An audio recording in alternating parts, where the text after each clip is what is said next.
میں نے اپنی غریب باپ کو نہ بتلایا کہ میں بغیر پیسوں کے کام کر رہا تھا۔ اسے میری یہ بات سمجھ نہ آتی اور میرے لیے تفصیل بتانا مشکل ہوتا، کیونکہ ابھی میں بھی اندھیرے میں راستہ تلاش کر رہا تھا۔ مزید 3 ہفتے ہر ہفتہ کو باقاعدگی سے میں اور مائک بغیر معاوضے کے کام کرتے رہے۔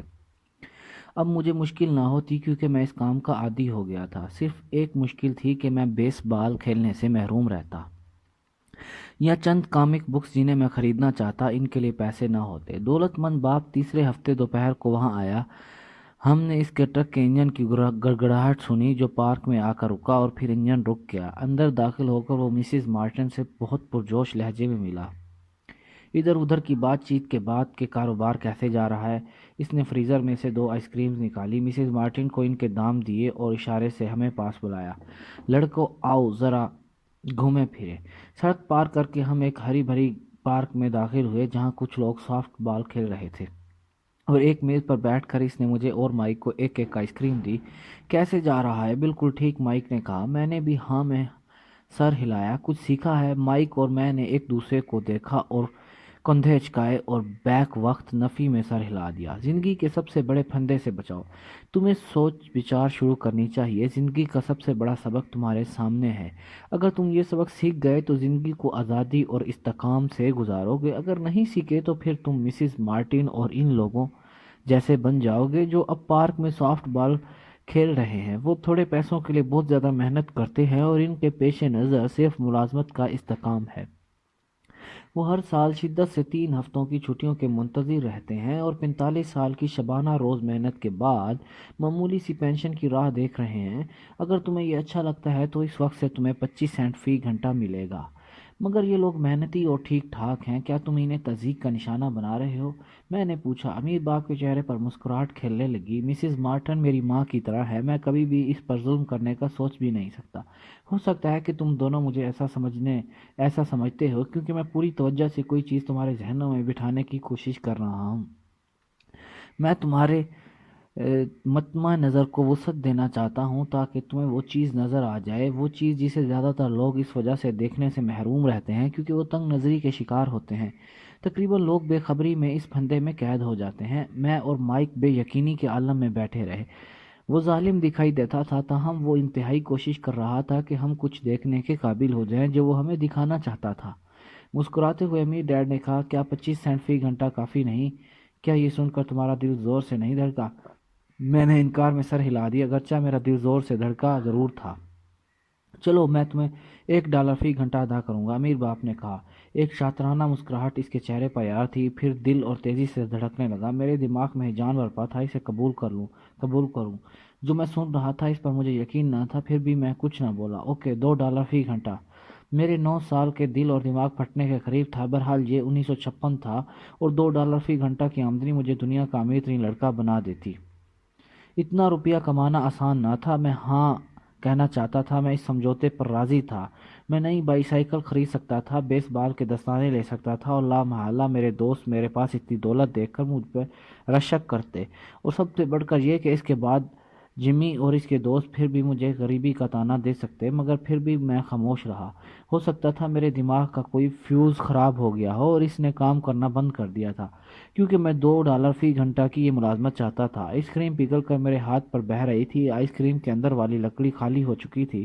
نیچے فرش پر وینیلا چاکلیٹ گری ہوئی تھی جس کے گرد چیونٹیاں اکٹھی ہو رہی تھیں۔ امیر ڈیڈ دونوں لڑکوں کی طرف دیکھ رہا تھا اور اسے دیکھ رہے تھے۔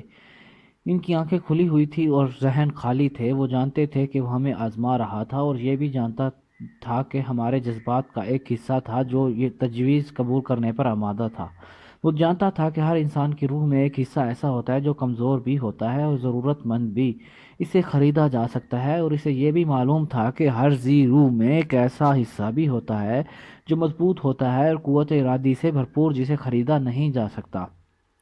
اپنی زندگی میں ہزاروں انسانوں پر اس نے یہ تجربہ دہرایا تھا۔ ہر دفعہ جب وہ ملازمت کے لیے کسی شخص کا انٹرویو کرتا، وہ اسے اس طرح آزماتا، چلو $5 فی گھنٹہ۔ اچانک میرے اندر ایک مہیب خوشی طاری ہو گئی۔ کچھ بدل چکا تھا۔ یہ پیشکش مضحکہ خیز حد تک بڑی تھی۔ 1956 میں چھوٹے تو کجا بڑے بھی کم ہی $5 فی گھنٹہ کماتے تھے۔ لالچ کی جگہ سکون نے لے لی۔ آہستگی سے بائیں طرف رخ موڑ کر میں نے مائک کو دیکھا۔ اس نے مجھے دیکھا۔ میری روح کا وہ حصہ جو کمزور اور ضرورت مند تھا، ساکت ہو چکا تھا، وہ حصہ جس کی کوئی قیمت نہ تھی، غالب آ گیا۔ روپیہ کے بارے میں ایک سکون اور یقین میرے دماغ اور میری روح میں سرایت کر گئے۔ میں جانتا تھا کہ مائک کی سوچ بھی مجھ سے مختلف نہ تھی۔ ٹھیک ہے امیر، ڈیڈ نے آہستگی سے کہا، ہر شخص کی قیمت ہوتی ہے، اور یہ قیمت اس لیے ہوتی ہے کہ ہر شخص کے اندر ڈر اور لالچ کا بسیرا ہوتا ہے۔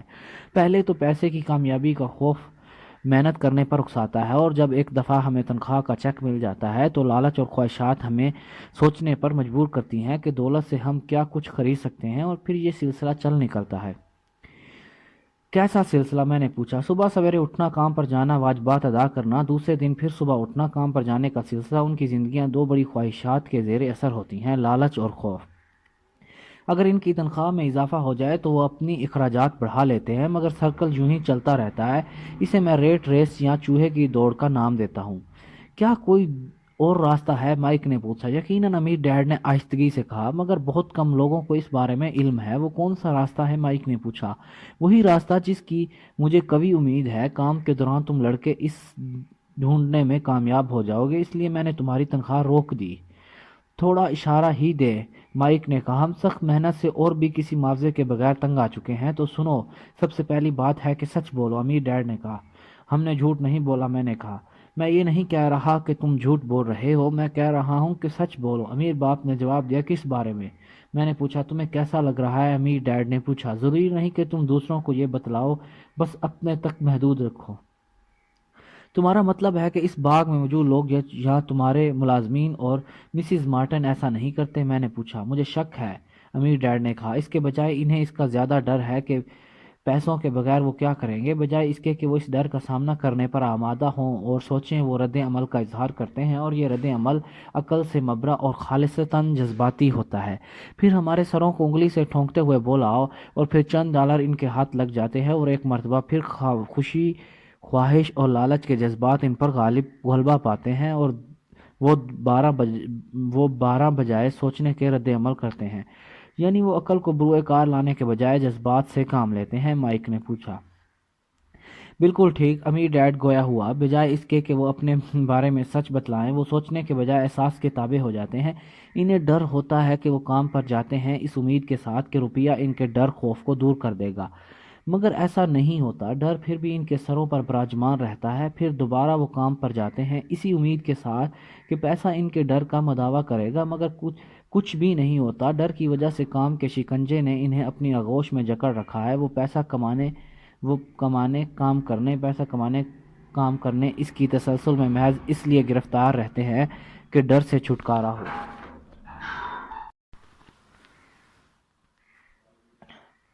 لاکھوں کروڑوں لوگ ڈر کی وجہ سے راتوں کو جاگتے ہیں اور بے کلی اور پریشانی کے عالم میں کروٹے بدلتے ہیں، اور صبح اٹھتے ہی کام پر روانہ ہو جاتے ہیں کہ تنخواہ کا چیک وصول ہوتے ہی انہیں اس خوف سے رہائی مل جائے گی جو اندر ہی اندر ان کی روحوں کو چاٹ رہا ہے۔ پیسہ ان کے روز و شب پر حکمران ہے، اور وہ اس سچ کا اظہار نہیں کرتے۔ پیسہ ان کے جذبات پر غالب آ کر ان کی روحوں کو اپنے بس میں کر چکا ہے۔ امیر باپ چپ ہو کر بیٹھ گیا۔ وہ منتظر تھا کہ اس کے الفاظ ہمارے دلوں میں اتر جائیں۔ جو بھی اس نے کہا، میں نے اور مائک نے توجہ سے سنا، اگرچہ اس کا مفہوم ہماری نظروں سے اوجھل رہا۔ میں صرف اتنا جانتا تھا اور حیران ہوتا تھا کہ بڑوں کو کام پر جانے کی اتنی جلدی کیوں ہوتی تھی۔ مجھے یہ اچھا نہ لگتا اور خود وہ بھی زیادہ خوش دکھائی نہ دیتے تھے، مگر اس کے باوجود وہ تواتر سے روزانہ صبح کام پر جاتے۔ جب اس نے اندازہ کر لیا کہ اس کی گفتگو کا بیشتر حصہ ہم جذب کر چکے ہیں تو امیر باپ بولا، میں چاہتا ہوں کہ تم دونوں اس پھندے سے بچو، یہی میں تمہیں سکھانا چاہتا ہوں۔ دولت مند نہ بنو، کیونکہ دولت سے یہ مسئلہ حل نہیں ہوتا۔ نہیں، میں حیرانگی سے پوچھا۔ نہیں، دولت اس مسئلے کا حل نہیں۔ اب دوسرے جذبے کے بارے میں بات کریں جو خواہش ہے۔ کچھ اسے لالچ کا نام دیتے ہیں، مگر اسے خواہش کہہ کر بلاتا ہوں۔ خواہش کرنا ایک طبعی جذبہ ہے، کسی زیادہ خوبصورت شے کی خواہش جو بہتر ہو یا زیادہ دل خوش کن اور پسندیدہ ہو، بری نہیں۔ چنانچہ لوگ خواہش کی بدولت بھی کام کرتے ہیں۔ انہیں پیسے کی خواہش اس لیے ہوتی ہے کہ وہ اپنی مرضی کی اشیاء خرید سکیں، مگر خوشی جو اس خریداری سے حاصل ہوتی ہے، اس کا وقفہ بہت مختصر ہوتا ہے، اور جلد ہی زیادہ خوشی، آسائش، آرام طلبی اور حفاظت کے حصول کے لیے انہیں مزید سرمایہ درکار ہوتا ہے۔ چنانچہ وہ اس آس پر کام کرتے رہتے ہیں کہ زیادہ پیسہ ان کی بے کل روحوں کو قرار فراہم کرے گا، جنہیں خوف اور خواہش کے عنصر نے پریشان کر رکھا ہے، مگر دولت یہ نہیں کرتی۔ کیا امیر آدمی بھی؟ مائک نے پوچھا۔ امیر لوگ بھی اس زمرے میں آتے ہیں، امیر باپ نے کہا۔ حقیقت تو یہ ہے کہ بہت سے دولت مند اس لیے دولت مند نہیں ہوتے کہ وہ خواہشات کے تسلط میں ہوتے ہیں، مگر خوف کا عنصر انہیں زیادہ کمائی کی طرف راغب کرتا ہے۔ ان کی سوچ یہ ہوتی ہے کہ زیادہ پیسے کے حصول کے بعد وہ پیسے کی کمیابی کے ڈر سے رہائی پا لیں گے، یعنی غربت کے خوف سے چنانچہ وہ ڈھیروں دولت جمع کرتے ہیں، مگر خوف اپنی جگہ موجود رہتا ہے، بلکہ پہلے کی نسبت عروج پذیر ہوتا ہے۔ اب انہیں اسے کھونے کا اندیشہ ستاتا ہے۔ میرے چند دوست امیر ہونے کے باوجود دن رات کام پر جٹے رہتے ہیں۔ میں ایسے لوگوں کو جانتا ہوں جو لاکھوں میں کھیلتے ہیں پھر بھی خوف زدہ ہے، حالانکہ جب وہ غریب تھے تو آرام کی نیند سوتے تھے۔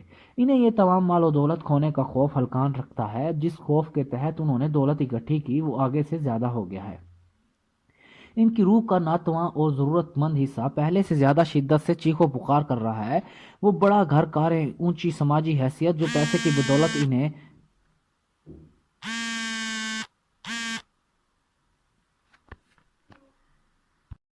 کی بدولت انہیں دستیاب ہے، وہ اسے ہاتھ سے کھونا نہیں چاہتے۔ انہیں اس بات کا اندیشہ رہتا ہے اگر پیسہ ان کے ہاتھ سے نکل گیا تو ان کے دوست ان کے بارے میں کیا سوچیں گے۔